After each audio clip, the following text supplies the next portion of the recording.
Sir, ഈ മഞ്ചേശ്വരം വലിയ ശ്രദ്ധ ആകർഷിക്കുകയാണ്. ഇപ്പോൾ അവിടെ ഒരു വലിയ വിവാദം കത്തിപ്പടർന്നുകൊണ്ടിരിക്കുകയാണ്. അതായത് മഞ്ചേശ്വരത്ത് BJPയുടെ സ്ഥാനാർത്ഥി കെ സുരേന്ദ്രനാണെന്ന് ഏതാണ്ട് ഉറപ്പിച്ചു. അവിടെ UDF വേണ്ടി മുസ്ലിം ലീഗാണ് മത്സരിക്കുന്നത്. നിലവിലെ MLA തന്നെ അവിടെ മത്സരിക്കുക, അതായത് AKM അഷ്റഫ്, അദ്ദേഹം മത്സരിക്കുമെന്നാണ് അറിയുന്നത്. LDF വിഷയം. LDF അവിടെ ഒരു സർവേ ഒക്കെ നടത്തിയപ്പോൾ DYFIയുടെ നേതാവായ ശ്രീ ഷാനവാസ് പാദൂരിനാണ് അവിടെ നറുക്കു വീണത്. പാദൂരിനെ മത്സരിപ്പിക്കണം എന്ന് DYFI ഉൾപ്പെടെയുള്ള CPMൽ നിന്നുമൊക്കെ വലിയ ആവശ്യമുയർന്നു. പക്ഷേ ഏറ്റവും ഒടുവിൽ നമ്മൾ കേൾക്കുന്നത് അവിടെ KR ജയാനന്ദ എന്ന ഒരു സ്ഥാനാർത്ഥി LDF വേണ്ടി CPM വേണ്ടി അവിടെ മത്സരിക്കും എന്നാണ് ഇപ്പോൾ പുറത്തു വരുന്ന വിവരം. ഇതിനുള്ളിലെ വിവാദം എന്താണെന്ന് വെച്ചാൽ, ഈ പാദൂരിനെ ഒഴിവാക്കിയത് മുസ്ലിം വോട്ടിൽ സ്പ്ലിറ്റ് വരരുത്, അത് അങ്ങനെ സ്പ്ലിറ്റ് വന്നാൽ BJP അവിടെ ജയിക്കും, കെ സുരേന്ദ്രൻ ജയിക്കും. സുരേന്ദ്രൻ ജയത്തിന് വളരെ അടുത്തെത്തിയതാണ്. 2016 89 വോട്ടിനും 2021 ഏതാണ്ട് 800 ചില്ലുവാനം വോട്ടുകൾക്കുമാണ് അദ്ദേഹം പരാജയപ്പെട്ടത്. 745 വോട്ടുകൾക്കാണ് പരാജയപ്പെട്ടത്. അപ്പോൾ ഇക്കുറി സുരേന്ദ്രൻ 2011 മുതൽ മത്സരിക്കുകയാണ്. സുരേന്ദ്രന് അനുകൂലമായ ഒരു സഹതാപ തരംഗം അവിടെയുണ്ട്. മാത്രമല്ല മറ്റു ചില വിഷയങ്ങളുമൊക്കെ സുരേന്ദ്രന് അനുകൂലമായതുണ്ട്. ഞാനത് ചർച്ചയിലേക്ക് വരുമ്പോൾ പറയാം. അതുണ്ടാകാതിരിക്കണമെങ്കിൽ മുസ്ലിം വോട്ട്, അതായത് ലീഗ് ജയിച്ചാലും വേണ്ടില്ല, സുരേന്ദ്രൻ ജയിക്കരുത്.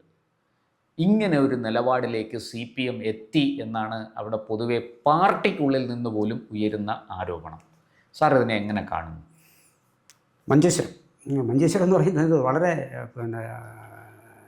സവിശേഷമായ ഒരു മണ്ഡലമാണ്. അതൊരു പ്രക്രിയ നടന്ന മണ്ഡലവും കൂടിയാണ്. നമ്മൾ ഇലക്ഷൻ സംബന്ധിച്ച് മഞ്ചേശ്വരത്തെക്കുറിച്ച് പറയുമ്പോൾ അത് പറയാതെ പോകുന്നത് ശരിയല്ല.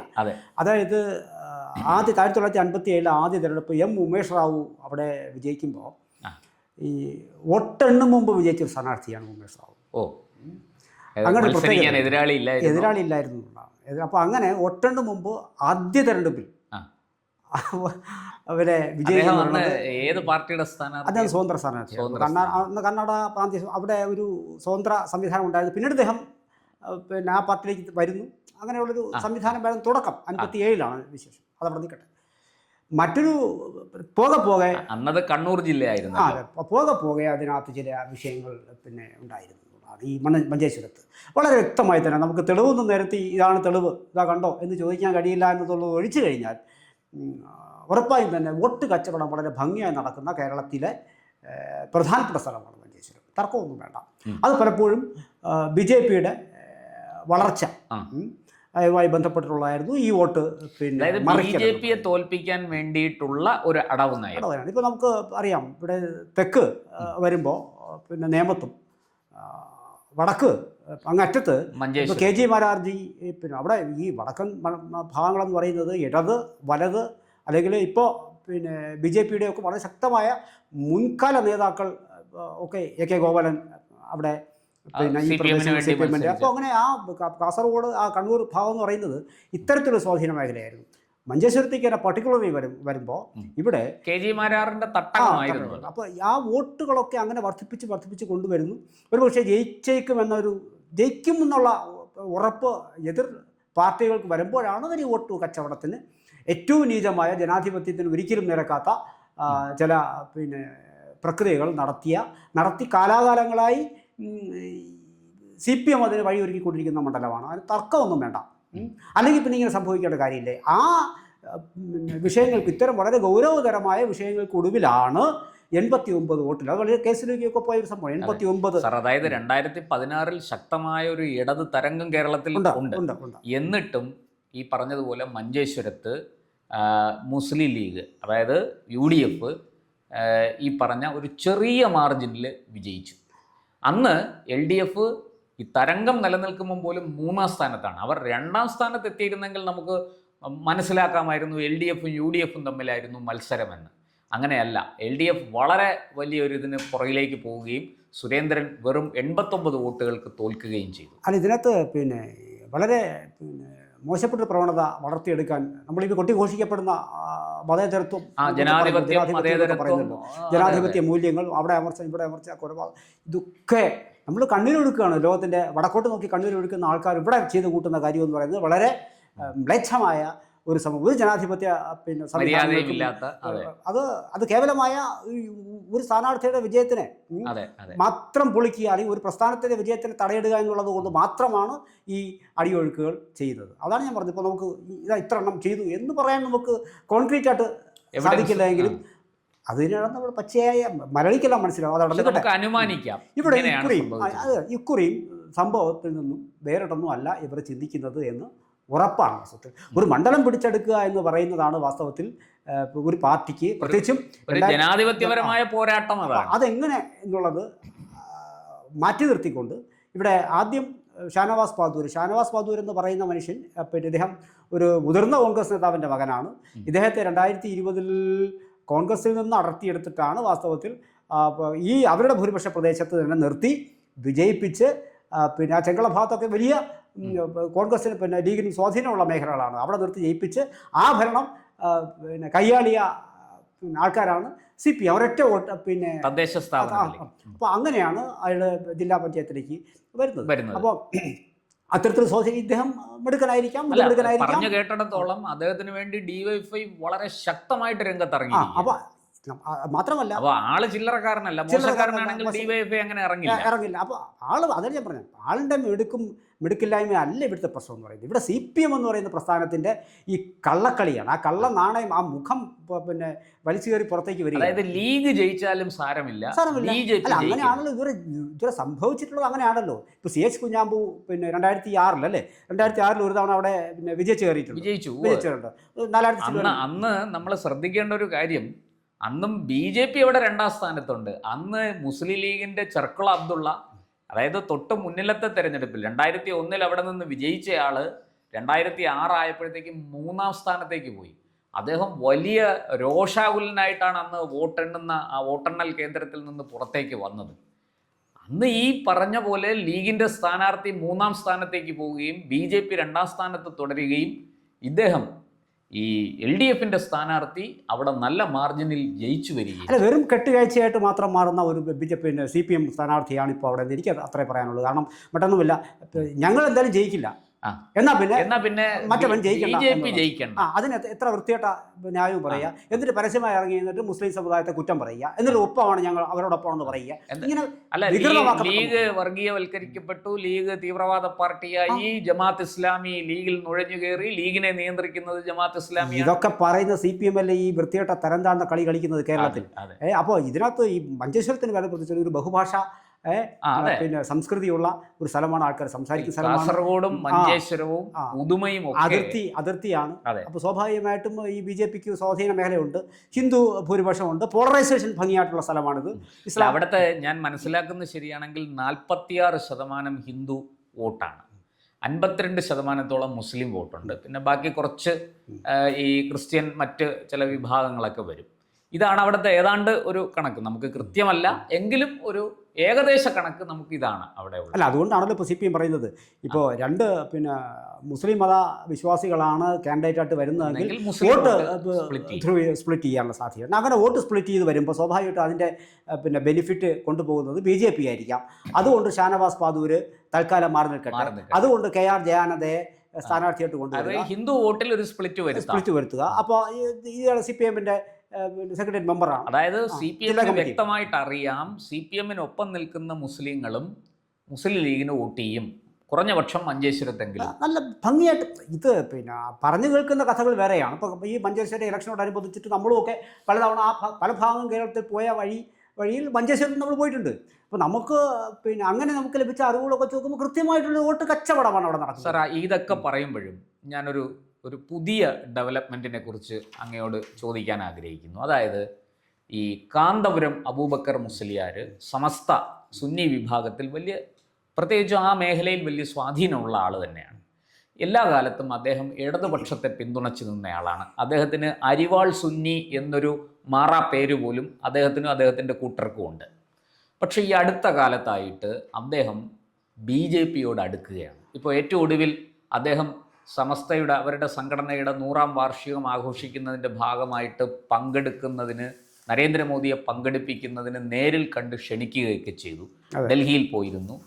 വലിയ രീതിയിൽ പ്രധാനമന്ത്രിയുമായിട്ട് ചില ചർച്ചകളൊക്കെ നടത്തി. വളരെ കുറച്ച് സമയമേ ഉണ്ടായിരുന്നെങ്കിലും തങ്ങൾക്ക് പറയാനുള്ളതെല്ലാം പറഞ്ഞു എന്നാണ് അദ്ദേഹം പറഞ്ഞത് മാധ്യമപ്രവർത്തകരോടും മറ്റും പിന്നീട്. അപ്പോൾ അങ്ങനെ ഈ കാന്തപുരം ഉസ്താദും BJPയുമായിട്ട് ഒരു അടുപ്പം ഉണ്ടാവുകയും ഈ പറഞ്ഞതുപോലെ മഞ്ചേശ്വരത്ത് സുരേന്ദ്രൻ ഒരു ജയസാധ്യത കൽപ്പിക്കപ്പെടുകയും ചെയ്യുന്നത് കൊണ്ടാണോ CPM ഇങ്ങനെ ഒരു തീരുമാനമെടുത്തത്? ഈ കാന്തപുരത്തിൻ്റെ നിലപാട് ഇക്കാര്യത്തിൽ എന്തായിരിക്കും? കാന്തപുരത്തിന് കേരള സമൂഹത്തിന് മുന്നിൽ പരസ്യമായൊരു നിലപാടെടുക്കാൻ തൽക്കാലം സാധിക്കില്ല. പക്ഷേ ഈ പറഞ്ഞതുപോലെ അടിയൊഴുക്കിനൊക്കെ അദ്ദേഹം എക്കാലവും കാന്തപുരവും ഒക്കെ സത്യം തിരിച്ചറിഞ്ഞു എന്നുള്ളത്. ഇതൊക്കെയാണ് സംഭവിക്കുന്നത്. കാന്തപുരം തിരിച്ചറിഞ്ഞ വെളിച്ചത്തിലാണ് അദ്ദേഹം അവിടെ പോയി ഇന്ത്യയുടെ പ്രധാനമന്ത്രിയെ കാണുന്നതും തിരിച്ച് ഞങ്ങൾക്ക് യാതൊരു ബുദ്ധിമുട്ടില്ല എന്നൊക്കെ പരസ്യമായി ഇതുവരെ ബുദ്ധി ഉദിച്ചു. പക്ഷേ കാന്തപുരത്തിന് ഉദിച്ചു. അപ്പോൾ അദ്ദേഹം അത് പരസ്യമായി പറഞ്ഞിട്ടുമുണ്ട്. ഇനി അതിൻ്റെ വെളിച്ചത്തിൽ ഒരു പക്ഷേ പേഴ്സണലായിട്ട് പോലും ഇപ്പോൾ അങ്ങനെ നമുക്ക് കാണാമല്ലോ. അപ്പോൾ ഒരു 10,000-2,000 വോട്ട് മാറിയാൽ മതിയെന്നേ. അവിടെ കഥ മാറും. ഇത്രയും നാൾ പിടിച്ചു വെച്ചിരുന്നൊക്കെ ചോർന്നൊക്കെ പോകും. അപ്പോൾ ഇനി ജനം നേരത്തെ ഇതെന്താണ് കരുതി വെച്ചിരിക്കുന്നുള്ള വേറെ കാര്യം. പക്ഷെ എങ്കിൽ കൂടിയും കാന്തപുരത്തിൻ്റെ സന്ദർശനം അത് ഇലക്ഷനിൽ ചർച്ചയാവാനിടയുണ്ട്. ചർച്ചയാവുമ്പോൾ സ്വാഭാവികമായിട്ടും ചില വോട്ടുകൾ എത്തിയെന്നും വരാം. പിന്നെ അതിൻ്റെ ഗുണം ഇതൊക്കെ CPM മനസ്സിലാവും. ഇങ്ങനെയൊക്കെ സംഭവിച്ചാൽ അതിനെ കൂടി മുൻകൈ മറികടക്കേണ്ട ബാധ്യത ഞങ്ങൾക്കുണ്ട് എന്നും പരമ്പരാഗതമായി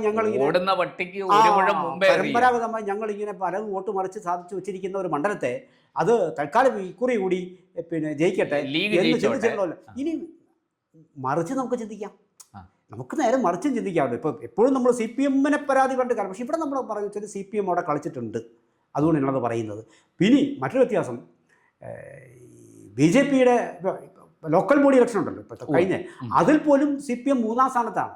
2011-ലും 2016-ലും 2021-ലും സംഭവിച്ചതും CPMന് കരകയറാൻ സാധിച്ചിട്ടില്ല. അപ്പോൾ നമ്മളവിടെ ജയിക്കില്ല എന്ന് CPMന് ഏതാണ്ടൊക്കെ ഉറപ്പാണ്. ഇനി തിരിച്ച് നമ്മൾ ചിന്തിച്ചാൽ BJPക്ക് നമ്മളൊരു ഡീലെന്നൊക്കെ പറയുന്നുണ്ടല്ലോ. ഇപ്പോൾ പറയുന്നത് എല്ലാവരും പറയുന്നു ഒരു BJP ഡീലുണ്ടാവും. ഡീല് CPM പറയുന്നു കോൺഗ്രസുമായിട്ടാണെന്ന്, കോൺഗ്രസ് പറയുന്നു CPM എന്തോ ആയിക്കോട്ടെ.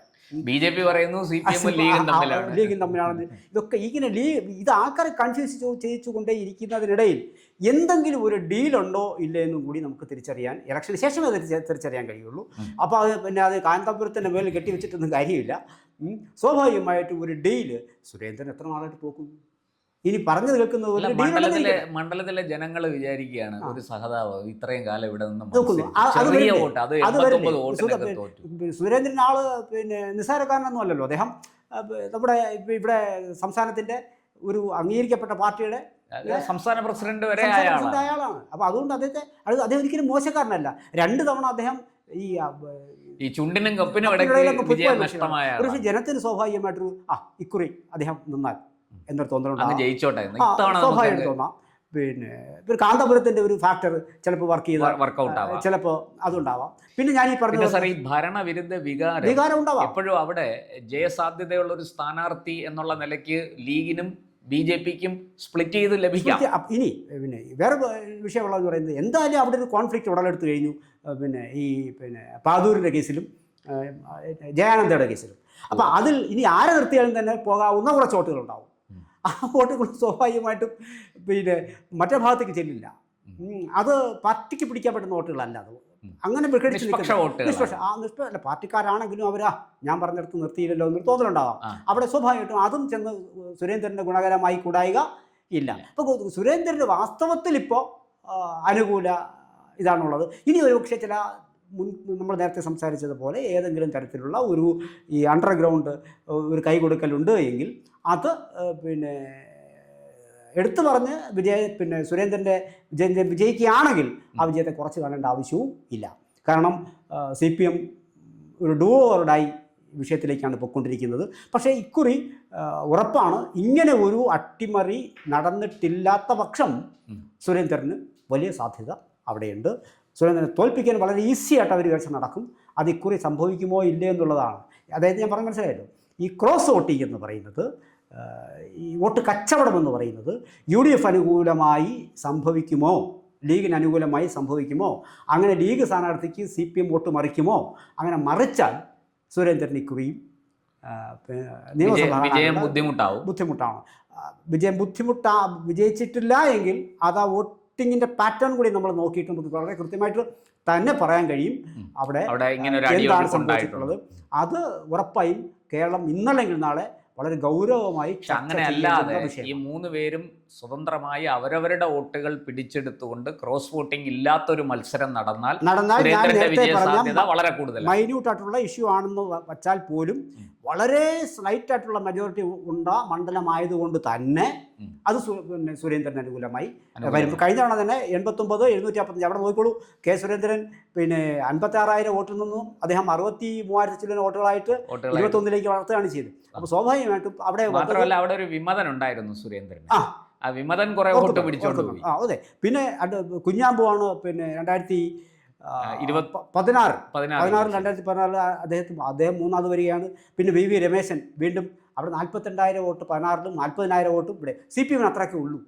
അപ്പോൾ ജയിക്കില്ലെന്ന് അവർക്ക് മഞ്ചേശ്വരത്ത് CPM ഇപ്പോൾ ഒരു ശക്തിയല്ല.